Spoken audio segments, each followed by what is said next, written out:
আর বল নবীকে মানি না, একটা বার বল আল্লাহকে মানি না। বিলাল বলেছিল কাফের আবু জেহেল কান করে শুনেলে, আমি বিলাল আমার চোখের পাতা যতক্ষণ পর্যন্ত চলবে আমি বিলাল আল্লাহ ছাড়া কাউকে মানি না। যতক্ষণ পর্যন্ত নিঃশ্বাস চলবে আমি আমার নবী ছাড়া পৃথিবীর কোনো বেঈমানকে চিনি না। ওই বিলালের ঘটনা, হযরত বিলাল যেদিন ফজরের আযান দিয়ে দিলেন, সাহাবায়ে কেরামরা মসজিদে নববীতে এক এক করে হাজির হয়ে গেলেন। হযরত আবু আইয়ুব আনসারী তিনিও এলেন, বিশ্ব নবীর পিছনে নামাজে দাঁড়িয়ে গেলেন। নবীজি নামাজ পড়াইছেন, দুই রাকাত সালাম ফিরে দিলেন। হযরত বিলাল মসজিদ, হযরত আবু আইয়ুব আনসারী তিনি সঙ্গে সঙ্গে মসজিদ থেকে বেরিয়ে চলে যায়। সাহাবারা বললেন, সগো নবীর সাহাবা বসো, রাসূল তোমাকে বসতে বলেছে। সঙ্গে সঙ্গে তিনি বসে গেলেন। বসার পরে নবীজি তাসবিহ তাহলিল থেকে ফারেগ হয়ে গেলেন। আল্লাহর নবী সাহাবাদেরকে এতটা ভালোবাসতেন, নিজের জীবনের থেকে নবীজি সাহাবাদেরকে বেশি ভালোবাসতেন। সাহাবারা পর্যন্ত নবীকে নিজের জীবনের থেকে বেশি ভালোবাসতেন। হাদিসের মধ্যে এসেছে, বুখারী মিশকাতের মধ্যে এসেছে, আল্লাহ নবী বলেছেন, আল্লাহ রাসূল বলেছেন, লা ইউমিনু আহাদুকুম হাত্তা কুনা হাব্বা ইলাই মিন ওয়ালিদিহি ওয়া ওয়ালাদিহি ওয়ান নাসি আজমাইন। ওই ব্যক্তি ইমানদার, ওই ব্যক্তি পরহেজগার যে আল্লাহ তার রাসূলকে নিজের জীবনের থেকে, বিবি বাচ্চা জমি গাড়ি বাড়ি ধন সম্পদের থেকে আল্লাহ রাসূল আল্লাহকে যে বেশি ভালোবাসবে সেই ব্যক্তি সবথেকে দিনদার পরহেজগার।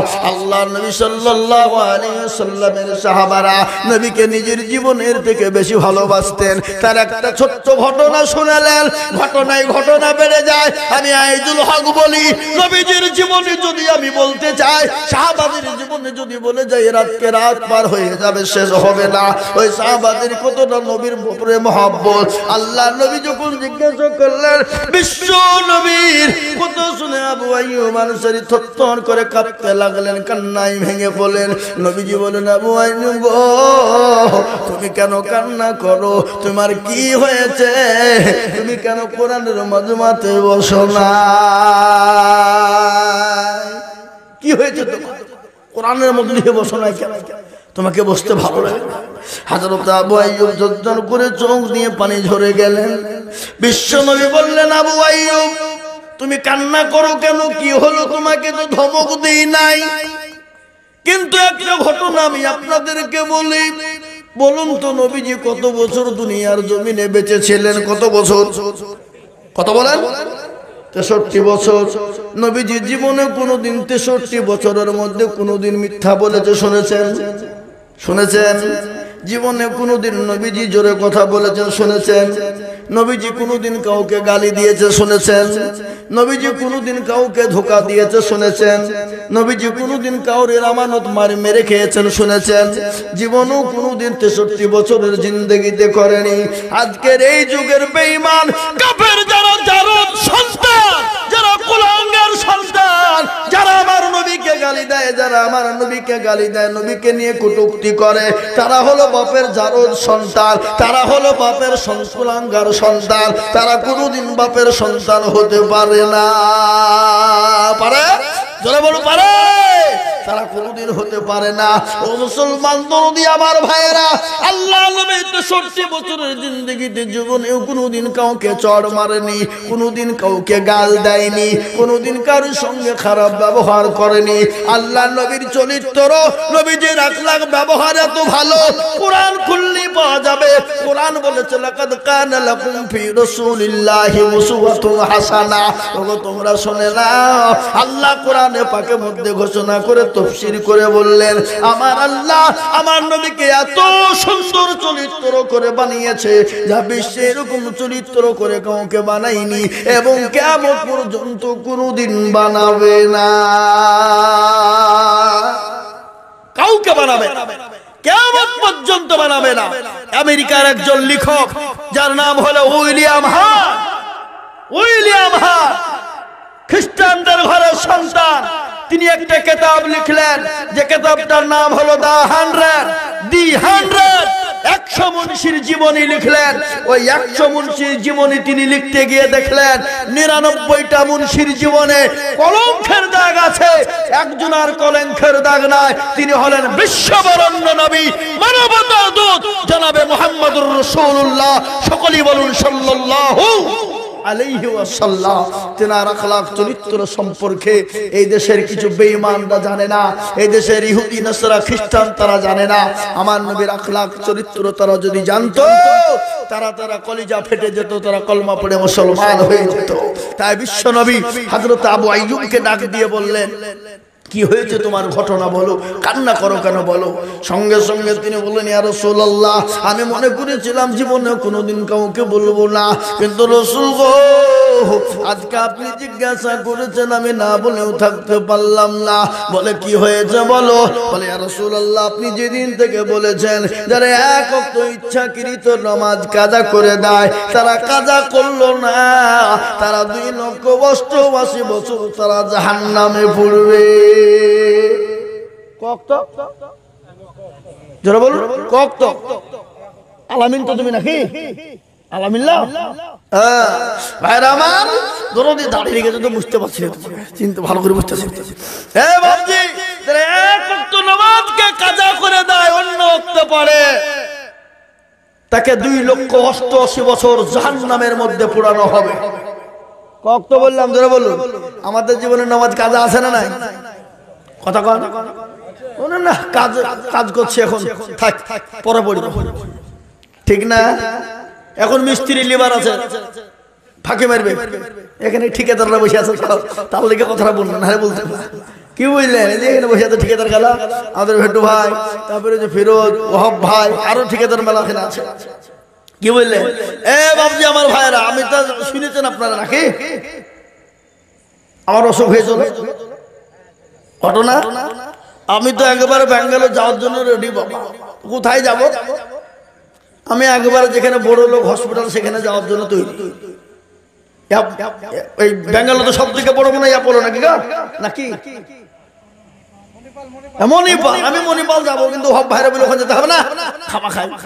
এমন জায়গায় দিল আলহামদুলিল্লাহ, ভাই এখন সুস্থ।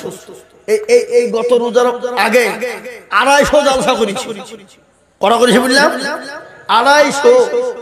ঈদের এই রোজার একদিন আগ পর্যন্ত দিনের বেলা একটা করেছি, রাতে একটা করেছি, করে শেষ করেছি। আবার দেখেন ঈদের পরের দিন একদিন ফাঁকা ছিল, তারপরে দেখেন চলছে না, একবারে 21শে মে পর্যন্ত প্রতিদিন চলছে। কি বুঝলে? বুঝতে পারলেন না? আমি মনে করছি আল্লাহ পানি হয়ে যায়, একটু রেট ক্ষমতা হয়েছে না। আমি মনে কালকে এমন পানি লাগলো, বীরভূমে জালসা ছিল আমার শিউড়ি বোলপুরে, এমন পানি শুরু হয়ে গেল, আমি বলছি চলো ঘুরে বাড়ি যাই। ড্রাইভারকে বলছি জালসা হবে না, চলো। তোকে ফোন করতে, ভাই তাহলে জালসা হবে না, বাড়ি যাই। রাস্তা ভরলো, বাড়ি যাবে না, আমাদের দিকে 1 ফোঁটা পানি নাই। এ বলছে কি রে, হ্যাঁ এখানে নানুরে পানি আর বোলপুরে পানি নাই? বলে হ্যাঁ, আপনি আসেন দেখেন, যদি পানি থাকে তো আপনি বলবেন। চলে দেখ বাবা, জালসা করে ভোর 5টার সময় বাইরে হয়েছি, 5টা। তারপরে বাবা এই দুপুর দিক ছোটাছুটি করতে করতে জালসার দোকানে একটা ছিল। এ দেখেন আজকে আপনাদের এখান থেকে যে আল্লাহ চাইলে আবার বেঙ্গাল, কালকে পুরুলিয়া, বহু দূর বাবা, মেলা দূর রাস্তা, 400 কিলোমিটার রাস্তা পুরুলিয়া আমার বাড়ি থেকে। তো আমি আপনাদেরকে বলি বাবজি, সাহাবা একরামদেরকে নবীজি বললেন যারা এক ওয়াক্ত নামাজকে ইচ্ছাকৃত ভাবে কাজা করে দেয়, তাকে 2,88 বছর জাহান্নামে পড়তে হবে। কত বছর? 2,88,000। আর যারা নামাজ ছেড়ে দিল, পড়লো না, তারা কুফরি করলো। কুফরি মানে কাফেরের দরজাতে পৌঁছে গেল। মান তারাকা সালাত মুতাআম্মিদান ফাকাদ কাফার। ইচ্ছাকৃত যারা নামাজ ছেড়ে দেয় তারা কুফরি করলো। কুফরি মানে কাফেরের দরজাতে পৌঁছে গেছে। নবীজি বললেন কি ব্যাপার, কি হয়েছে? বলে ইয়া রাসূলুল্লাহ, আপনি যেদিন থেকে এরকম ঘটনা বলেছেন, খোদার কসম করে বলি আমি আপনার পবিত্র মজমাতে বসতে পারি নাই গো নবী। বলে কেন রে সাহাবা? বলে ইয়া রাসূলুল্লাহ, আমার বাড়িতে দ্বিতীয় কোনো কাপড় নাই, দ্বিতীয় কোনো পোশাক নাই। আমার বিবিকে গর্ত খনন করে গর্তের ভিতরে উলঙ্গ অবস্থায় রেখে এসেছি গো নবী। আমার বিবির কাপড়খানা আমি খুলে এনেছি। আমি তাড়াতাড়ি করে মসজিদে নববীতে জামাতের সঙ্গে নামাজ পড়ি, নামাজ পড়ে তাড়াতাড়ি করে বাড়ি চলে যায়। কেননা আমার আমার বিবির নামাজের টাইম হয়ে যাবে, এই কাপড়খানা আমার বিবিকে আমি খুলে দেবো, বিবি নামাজ আদায় করবে। আমি এই জন্য আপনার পবিত্র মজলিসে বসতে পারি নাই। রাসূল বলেন, সাহাবা তাড়াতাড়ি করে তুমি বাড়ি চলে যাও, বাড়িতে গিয়ে আপনার বিবিকে দিয়ে তুমি তাড়াতাড়ি করে তোমার বিবিকে এই কাপড়খানা খুলে দাও, তিনি যে নামাজ আদায় করবেন। বাড়ি চলে গেলেন, বাড়িতে গিয়ে বিবিকে আসসালামু আলাইকা বলে যখন সালাম দিয়েছে, বাবা বিবিকে সালাম দেওয়া যায় না যায়? হালাল না হারাম? কে কে দেয় একবার বলুন দেখি, দেখান দিনে কে কে দেয়? হ্যাঁ, মিথ্যা কথা বলে হাত দিলে হবে না, ঠিকঠাক দিতে হবে। ঠিক আছে, হ্যাঁ, আল্লাহু আকবার। মিথ্যা কথা বলে লাই সালাম দিবেন বিবিকে, মহব্বত পয়দা হবে। কি হবে? মহব্বত, ভালোবাসা পয়দা হবে। আফসুস সালাম কবলাল কালাম, আগে সালাম পরে কালাম। বিবিকে সালাম দিয়ে দিবেন আজ থেকে ইনশাআল্লাহ। দিবেন তো নাকি? এই কারা কারা দিবেন হাত তুলেন দেখি, হাত তুলেন। মাশাআল্লাহ। এই ছেলে তোমরা বিয়ে হয়েছে তো হাত তুলে কেন? হাত দিলে ফেলেছে। বিবিকে কারা কারা সালাম দিবেন তো ওরা হাত দিবে, বিয়েই তো করে নেই, কিন্তু বিয়ে তো করবে নাকি বলেন? আমি তো ওটা বলে নেই, আমি বলি যে আজকে যাই যে কে কে সালাম দেবো বিবিকে তা বলেছি, ওরা আজকে বিয়ে করবে না, অভ্যাস করছে। ঠিক আছে, অভ্যাস করা ভালো, মানে বিয়ে করে কিন্তু সালাম দিতে পারে। নতুন প্রথমে যে বিয়ে সালাম দিলে বিবি তো হাসবে নাকি, ভারী মন বিয়েছে নাকি, ওই একদিন দুদিন বুঝবে, তারপরে তার বুঝবে না নাকি গো? বলছেন কি বলছেন? হ্যাঁ, ওই একদিন দুদিন বুঝবে। হ্যাঁ, খিচুড়িতে কিছু মাল আছে না? খালি খালি খিচুড়ি, গোছ আছে। খিচুড়ি যাতে খাননি তা আপনি খেয়েছেন, আমি দোয়া করতে পার বলবো। 12টা হয়ে গেছে, আর বলবো না। তাই ভাবছি সালাম দিবেন বিবিকে, ইনশাআল্লাহ দেখবেন মহব্বত পয়দা হবে। আল্লাহর নবী বলেছেন, তোমরা বিবিকে 3টে জায়গাতে চুমু দেবে। কয় জায়গায়? শুনেন ভালো করে, গোলমাল করলে হবে না। নবীজি বললেন, তোমরা তোমাদের বিবিদেরকে 3টে জায়গাতে চুমু দেবে। কয় জায়গায়? জোরে বলুন। 3 জায়গায়। ভুলভাল জায়গায় চুমু দিলে মহব্বত হবে না, ভালোবাসা হবে না। স্বামী স্ত্রীর মধ্যে আল্লাহ নবী বললেন, তোমরা তোমাদের বিবিদেরকে 3টে জায়গায় চুমু দিবে। কয় জায়গায়? 3 জায়গায়। আল্লাহ নবী বললেন 3টে জায়গায়। কোথায় তোমরা সালাম দেবে, চুমু দিবে জানো? আল্লাহ নবী 1 নম্বর বললেন, তোমরা এখানে গালে চুমু দেবে। কোন জায়গায়? 1 নম্বর তোমরা বিবির গালে চুমু দেবে। 2 নম্বর তোমরা বিবির এই জায়গাতে চুমু দেবে। কোন জায়গায়? এই জায়গায়। 3 নম্বর আল্লাহ নবী বললেন, তোমরা তোমার বিবির 2 চোখের মিডিলে সালামের চুমু দেবে। আল্লাহ রাসূল বলছে, 3টে জায়গাতে যদি চুমু দাও তো জীবনে কোনোদিন স্বামী স্ত্রীর মধ্যে ঝগড়া হবে না, স্বামী স্ত্রীর মধ্যে ঝামেলা ঝঞ্ঝট হবে না। আল্লাহ রাসূল বলেছেন, এই জায়গায় এক একটা নয় 17টা করে রগ থাকে। কটা? জোরে বলুন। 17টা রগ। কোন পুরুষ তার বিবিকে যদি এই জায়গায় চুমু দেয়, এখান থেকে 17টা রগে রগে মহব্বত জন্ম নেয়, এখান থেকে স্বামী স্ত্রীতে ভালোবাসা জন্ম হয়। 3টে জায়গায় চুমু, স্বামী স্ত্রীর মধ্যে ভালোবাসা মহব্বত পয়দা হবে। 1 নম্বর হলো এই জায়গায় 2 চোখের মিডিলে।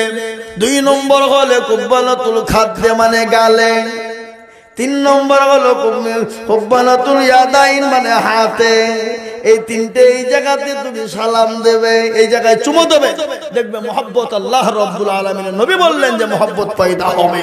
আর স্বামী স্ত্রীর মহব্বত আল্লাহর বড় নিয়ামত। জোরে বলুন ঠিক না বেঠিক? যে বাড়িতে স্বামী স্ত্রীর মহব্বত নাই সে বাড়িটা জাহান্নামের গর্ত। ঠিক না বেঠিক? স্বামী স্ত্রীর ফাইট বড় ফাইট বাবা, বললে হবে না। স্বামী স্ত্রীর মহব্বত হচ্ছে আল্লাহর বড় নিয়ামত। সুবহানাল্লাহ। আল্লাহ নবীর বিবি মা আয়েশা বলতেন, আমার বাড়িতে খাবার ছিল না, খাদ্য ছিল না, কিন্তু বাড়িটা মহব্বত দিয়ে ভরা ছিল। আর আমার মা বোনদের সম্পর্ক 4টে কথা বলে দিয়ে যাই, দোয়া করে তো দিবই নাকি? হ্যাঁ, আর 4টে কথা আমি বলে দেবো, আপনারা শোনেন। স্বামী স্ত্রীর মধ্যে ভালোবাসা জন্ম নেবে। মা বোনেরা আছে না? পালিয়েছেন? হ্যাঁ, আল্লাহু আকবার। বিশ্ব নবী বললেন, ও নারীরা তোমরা চারটে কথা শোনো।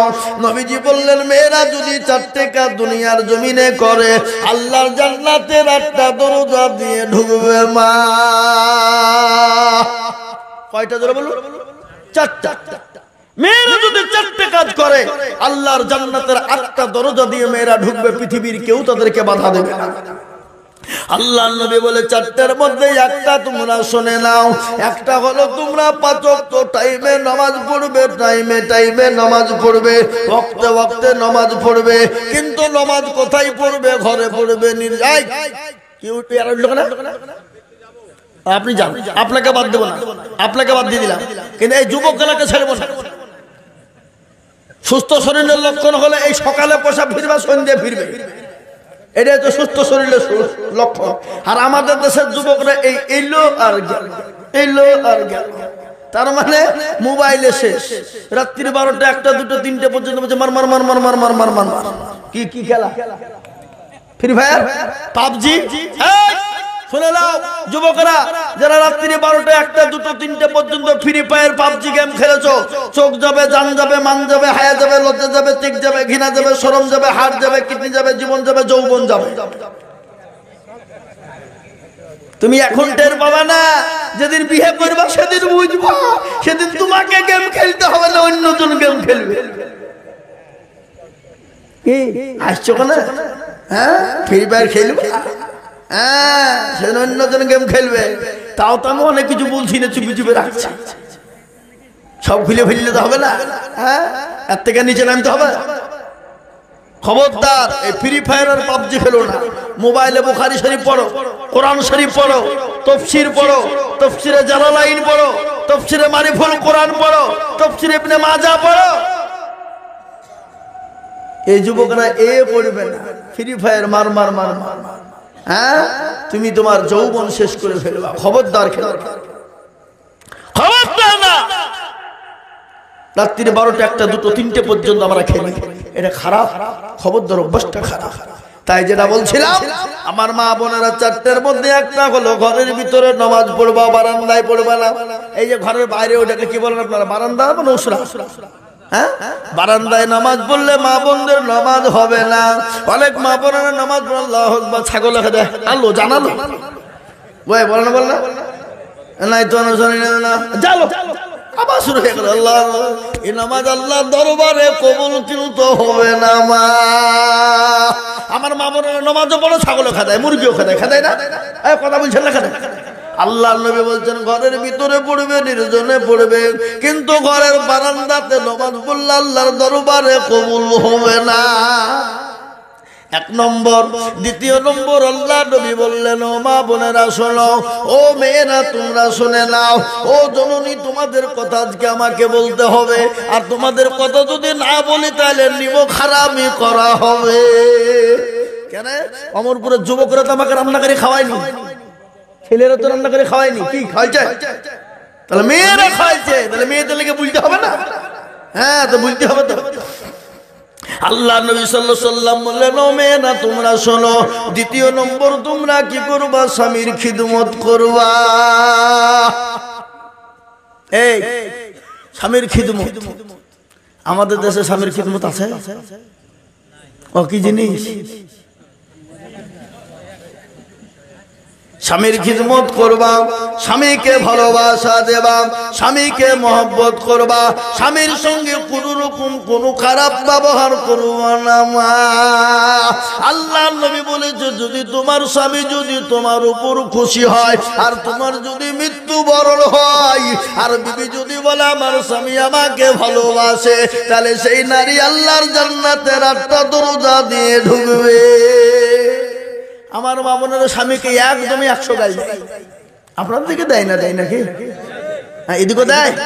এই কারবো স্বামীকে, কারবো গাল দেয়, তো হাত তুলাম দেখি। তুলবে না, তুলবে না। এটা মান সম্মানের ব্যাপার আছে নাকি?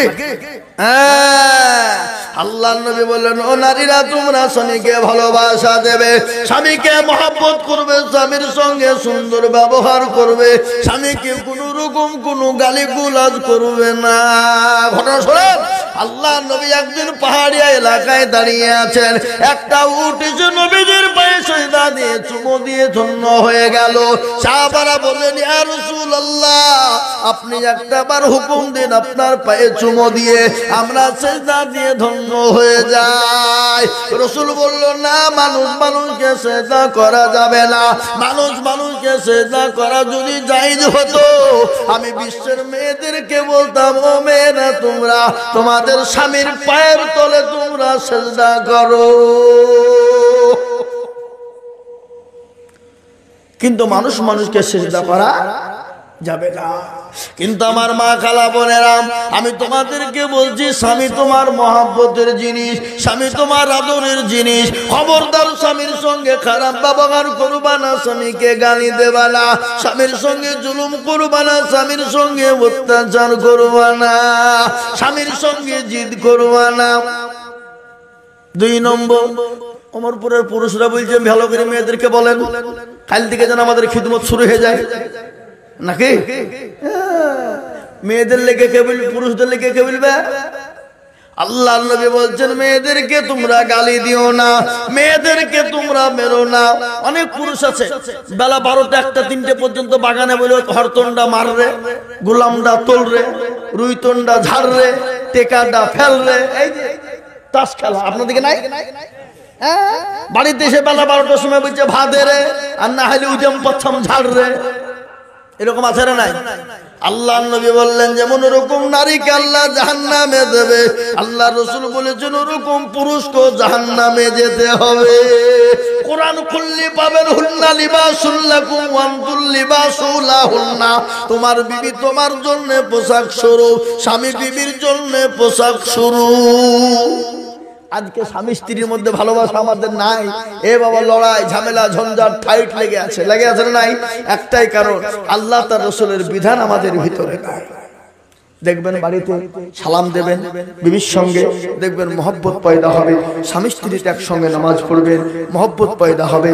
কোনোদিন ঝগড়া হবে না, কোনোদিন ঝামেলা হবে না, কোনোদিন ঝঞ্ঝাট হবে না। বুঝতে পারলেন না? তা আমরাই তো নামাজ পড়ি না, তো আবার বিবিদেরকে আমরা বলবো? ঠিক না? ঠিক। একটা ভাবছি, ইমাম সাহেব ঘোষণা দিলে মসজিদের,